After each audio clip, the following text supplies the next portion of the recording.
যখন আমরা এটা বোঝাতে চাই যে কোনো কাজ করা উচিত, উচিত অর্থে আমরা শুড ইউজ করি। এখন আমরা যেটা শিখবো সেটা হচ্ছে শুড হ্যাভ কখন ইউজ করতে হয়, কখন ব্যবহার করতে হয়। এখানে যেটা বলছে, they should study harder for the exam. এক্সামের জন্য তাদের উচিত, কি উচিত? স্টাডি হার্ডার, জোর কদমে পড়াশোনা করা, এটা উচিত।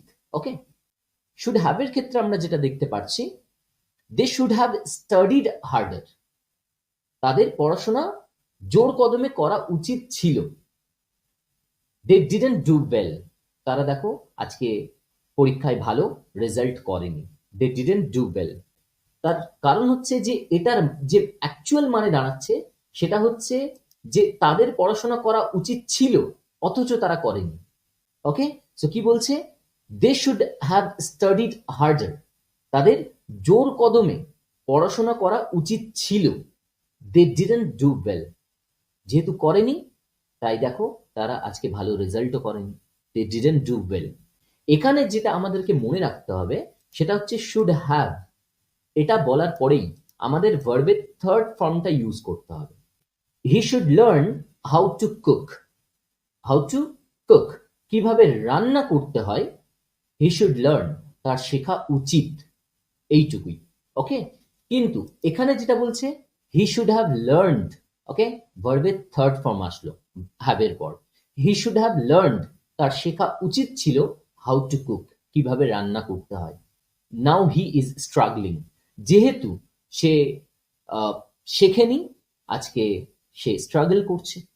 অর্থাৎ শুড হ্যাভ মানে এটা বোঝাচ্ছে যে কোনো কাজ করা উচিত ছিল অথচ সেটা করা হয়নি।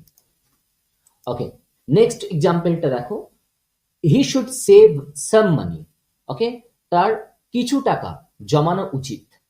ওকে, জমানো উচিত। He should have saved some money, he should have saved money or some money for the trip, ট্রিপের জন্য কিছু টাকা জমানো উচিত ছিল, যেহেতু জমায়নি নাও হি কান্ট গো, যেহেতু জমায়নি সে এখন যেতে পারবে না। অলরাইট, সো সুপ্রিয়া এবার তুমি আমাকে বলো শুড মানে কি?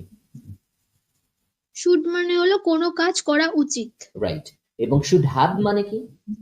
শুড হ্যাভ মানে হলো কোনো কাজ যেটা করা উচিত ছিল কিন্তু করা হয়নি। শুড হ্যাভ এর পরে আমরা ভার্বের কোন ফর্মটা ইউজ করব? Third form, right? Third form. Should have plus V3। আর যখন আমরা শুড ইউজ করব তখন ভার্বের ফার্স্ট ফর্মটা ইউজ করব। ওকে, সো V1 V2 V3 এগুলো আমাদেরকে মুখস্থ করতে হয়।